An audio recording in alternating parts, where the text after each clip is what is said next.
Karl, un policier dévoué, s'est promis de compenser le fait qu'il a manqué la pièce théâtrale de sa fille à l'école par une journée d'activités amusantes. Lorsqu'un voleur armé les prend ensuite en otage, Karl sait qu'il doit faire tout ce qui est en son pouvoir pour que sa fille survive. Karl s'est assis à un bureau vide et a parcouru le manuel de procédure. Un poste de détective s'était ouvert dans son commissariat et il était déterminé à l'obtenir. En fait, Karl venait d'obtenir son diplôme de psychologie et se sentait tout permis. Seule la sonnerie insistante de son téléphone l'a déconcentré. « Karl, tu as oublié ?» Karl s'est figé. Sa femme, Teresa, venait de prononcer les mots les plus terrifiants qu'un mari puisse entendre. « Oublié quoi, ma chérie ?» a demandé Karl. La pièce de théâtre de Marie. Notre fille a répété pendant tout le semestre, et je te l'ai rappelé hier et ce matin, s'est exclamée Teresa. Tu lui as promis que tu serais là, chérie. Karl a déjà enfilé sa veste d'une main. Je suis en route. Dis à Marie que je serai bientôt là. Les études oubliées, Karl s'est précipité vers sa voiture. Ensuite, quelques instants plus tard, il traversait la ville à toute vitesse pour se rendre à l'école de sa fille. Cependant, Karl n'est pas arrivé à temps. Alors que tout le monde partait, il est arrivé à l'école et a croisé sa femme et sa fille sur le parking. Je suis vraiment désolé, Marie. Karl s'est agenouillé à côté de sa fille qui boudait, mais elle a refusé de le regarder. J'ai essayé d'arriver à temps, mais j'ai été bloqué dans les embouteillages. Marie s'est retournée et s'est dirigée jusqu'à la voiture de Teresa. Il va falloir que tu fasses quelque chose de grand pour te racheter auprès d'elle. Teresa lui a fait un signe du doigt. Au fait, elle était une fée fantastique. J'ai enregistré toutes ces parties pour que tu puisses les regarder à la maison. Karl a serré Teresa dans ses bras. Tu es la meilleure. J'étudiais pour l'examen d'inspecteur et j'ai perdu la notion du temps. Tu vas regarder les vidéos d'elle et vous allez faire quelque chose de spécial ensemble ce week-end, et peut-être que notre petite princesse te pardonnera. Teresa a haussé les épaules. C'est une excellente idée. Karl a embrassé sa femme sur la joue. Et pendant que je m'occupe de la petite princesse, peut-être que ma reine aimerait visiter le salon de beauté. Je prendrai rendez-vous demain. Teresa lui a souri. Ce samedi-là, Karl a prévu toute une série d'activités pour Marie. Ils se sont rendus dans un parc où ils ont rebondi sur des trampolines et joué sur des toboggans et des balançoires. Il y avait même un stand de tir, où Karl a gagné une peluche de licorne géante pour Marie. Elle ne l'a pas quitté des yeux, même lorsqu'ils sont allés déjeuner au restaurant. Karl ne pouvait s'empêcher de sourire en regardant Marie offrir des frites aux jouets, qu'elle avait baptisées Duchesse Twinkle Star. C'était une journée formidable, mais cela allait changer.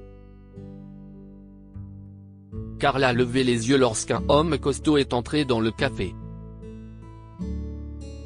Quelque chose dans la façon dont l'homme regardait a ensuite attiré son attention.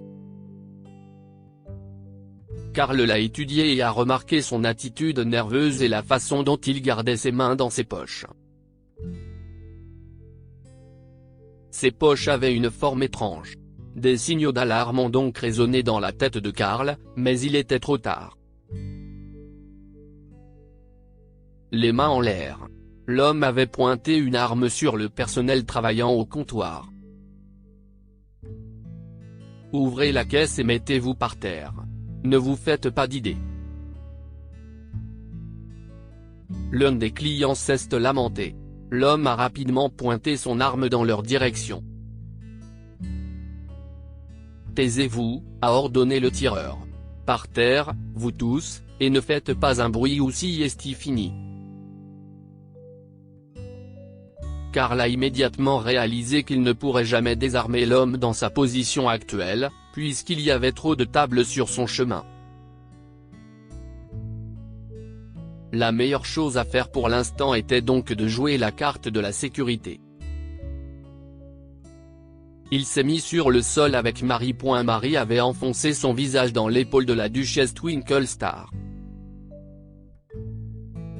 Elle tremblait lorsque Karl l'a entourée de son bras. Karl l'a ensuite embrassée sur le dessus de la tête et l'a poussée sous la table. Puis il a sorti son téléphone de sa poche et a composé le 911. Rangez ce téléphone. Le tireur s'est dirigé vers Karl. On est cool, vous voyez ? Karl a fait glisser le téléphone sur le sol. Tous ses espoirs de sauver la situation se sont alors envolés. Marie a sangloté. Et le temps s'est arrêté lorsque le tireur a visé Marie sous la table. L'entraînement de Karl et ses instincts finement aiguisés se sont arrêtés alors qu'une peur profonde l'envahissait. Il voulait bondir sur le côté et protéger sa fille avec son corps, mais tout mouvement brusque risquait d'aggraver la situation. Il devait essayer quelque chose de différent. Pourquoi cambriolez-vous le Blue Umbrella Café de toute façon ? A demandé Karl. Pas de question. L'homme a reculé et a tourné son attention vers le personnel. Vous, prenez ceci et mettez l'argent dedans. Gardez vos mains bien en vue. Pendant que le tireur remettait son sac de sport à la caissière, Karl a jeté un coup d'œil à son téléphone. Son appel avait en effet abouti et l'opérateur était toujours en ligne. Il avait dû l'entendre mentionner le nom du café, ce qui signifiait que des policiers étaient en train d'être dépêchés sur place. Il ne lui restait plus qu'à attendre. Pendant ce temps, Karl a étudié à nouveau le tireur. Il était nerveux, agité, et tenait son arme un peu maladroitement. Cet homme n'avait pas l'assurance d'un criminel endurci, mais sa nervosité et son inexpérience avec une arme à feu présentaient un autre danger. Quoi qu'il en soit, Karl devait s'assurer que Marie survive à cette épreuve. Il s'est lentement rapproché de la table et s'est agenouillé, de sorte que sa fille se trouvait bien derrière lui. « Papa ?» a chuchoté Marie. Chut. Karl n'a pas quitté le tireur des yeux alors qu'il se retournait pour réconforter sa fille. Une larme lui montait aux yeux lorsqu'il a senti les petits doigts de sa fille s'enrouler autour des siens. La police est arrivée, sirène hurlante et gyrophare allumé. Le chaos a donc éclaté à l'intérieur du café. Plusieurs clients se trouvant à l'autre bout de la salle à manger se sont précipités vers la sortie de secours. Mais le tireur s'est retourné pour leur crier dessus, et l'une des caissières s'est enfuie par l'entrée principale. Karl s'apprêtait à s'attaquer au tireur, cependant, celui-ci a saisi son sac de sport contenant de l'argent et a tiré une balle dans le plafond. L'homme s'est ensuite éloigné des portes vitrées de l'entrée et a rassemblé les autres clients dans un coin avec lui. La situation venait de dégénérer, et Karl savait à quel point une prise d'otage pouvait être dangereux. Il devait donc faire quelque chose immédiatement pour assurer la sécurité de tout le monde. Karl a observé le tireur du coin de l'œil. Il était sur le point de prendre un risque énorme, mais c'était la seule solution. « Et, vous, a dit Karl d'un ton neutre, je sais que vous voulez sortir d'ici le plus facilement possible. Je peux peut-être vous aider. » L'homme armé a soufflé sur Karl. « Oui, si est-il vrai. Il n'y a personne dans ce monde qui veuille m'aider, sinon je ne serais pas là. Ce monde peut être cruel. Qu'est ce que vous en savez? J'ai vécu une bonne vie, j'ai élevé mes enfants pour qu'ils vivent une bonne vie, et je pensais que c'était suffisant jusqu'à ce que je réalise que le monde s'en fiche. Il ne se soucie de vous quoi que vous fassiez. On dirait que quelqu'un vous a fait du tort. Qui était-ce? Les hommes là-bas. Le tireur a fait un geste vers la porte. Les policiers sont venus pour mon garçon, même s'il n'a rien fait de mal, et ils ont chargé l'avocat le plus stupide de l'État de le défendre. Le tireur a serré la mâchoire. Mais je ne les laisserai pas mettre ça sur le dos de mon fils. Je vais lui trouver un bon avocat avec cet argent. Alors laissez-moi vous aider. Je vous promets de faire tout ce que je peux pour que votre fils soit libre, mais vous devez m'écouter. Le tireur a fixé Karl, puis une femme a demandé si elle pouvait utiliser les toilettes. L'homme armé lui a fait signe de continuer et a observé la femme jusqu'à ce qu'elle atteigne la porte. Vous feriez mieux d'arrêter de bavarder. L'homme armé a pointé Karl du doigt. Karl a soupiré. Il était clair qu'il ne parviendrait pas à faire changer d'avis l'homme. Je peux aussi emmener ma fille aux toilettes, quand cette dame reviendra. Karl a attendu. Il avait remarqué quelque chose d'utile lorsque la femme était allée aux toilettes et savait que c'était l'occasion de désarmer le tireur. Lorsque la première femme est revenue, Karl a pris la main de Marie et l'a conduite jusqu'à la porte des toilettes. L'homme n'avait observé la femme que jusqu'à ce qu'elle a ouvert la porte. Il ne l'avait jamais vue entrer dans les toilettes.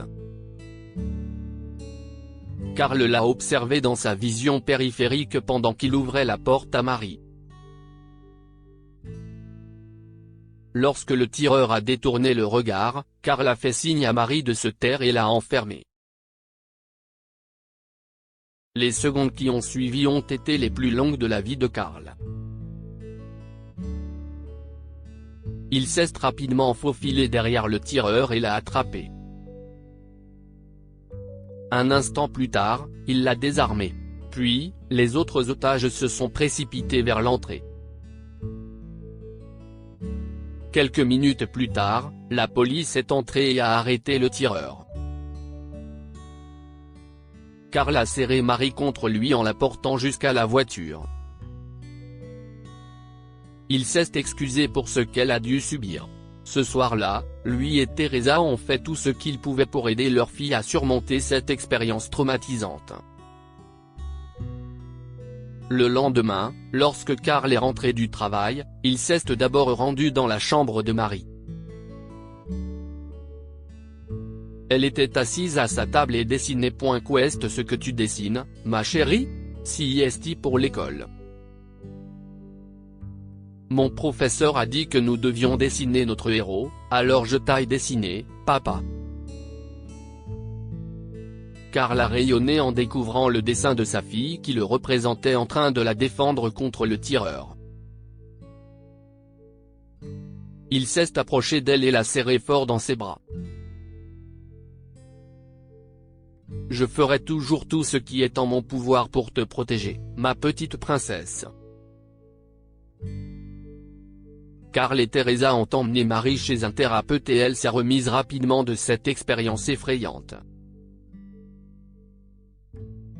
Pendant ce temps, Karl a appris qu'il avait été promu. Il est désormais détective. La famille a repris sa vie heureuse et tout allait pour le mieux jusqu'à ce qu'un an plus tard, Karl et Teresa ont passé leur samedi à la maison. Le couple a passé son samedi après-midi à regarder la télévision quand on a sonné à la porte. Marie est allée répondre à la sonnette. Et quelques instants plus tard, elle s'est mise à crier. Karl s'est précipité vers la porte. Marie s'abrita derrière lui tandis qu'il faisait face à l'homme qui se trouvait sur le pas de leur porte, celui même qui les avait pris en otage dans le café. « Désolé d'avoir effrayé votre fille, Karl », a dit l'homme. L'homme armé a tendu la main. Karl a souri et lui a serré la main. « J'ai eu l'honneur de vous aider, Roger. Votre fils est un homme bon. » Alors que Karl regardait l'homme s'éloigner sur le chemin, il a senti une petite main tirer sur son bras. « Papa, pourquoi es-tu ami avec ce méchant homme ?» a demandé Marie. Karl s'est assis avec Marie et lui a expliqué qu'il avait enquêté sur l'histoire de Roger, le tireur, concernant l'arrestation de son fils. Il a trouvé des preuves de l'innocence de l'homme et l'a relâché. Roger est allé en prison pour avoir fait de mauvaises choses, a poursuivi Karl, mais le juge a eu la gentillesse de comprendre qu'il avait fait ces mauvaises choses pour aider son fils, alors il est sorti de prison maintenant. Marie a froncé les sourcils. Elle a gonflé ses joues comme elle le faisait toujours lorsqu'elle réfléchissait profondément. « Je pense que tous les policiers devraient être aussi bons et justes que toi, papa », a-t-elle dit. Ainsi, tout le monde sera en sécurité et heureux. Karl a embrassé le front de Marie. Les paroles de sa fille l'ont rendu fière. Le métier de policier est difficile, mais des jours comme celui-ci lui rappelaient à quel point il était important de conserver son intégrité et sa conviction de rendre le monde meilleur. Que pouvons-nous apprendre de cette histoire? Il faut toujours aider ceux qui sont dans le besoin.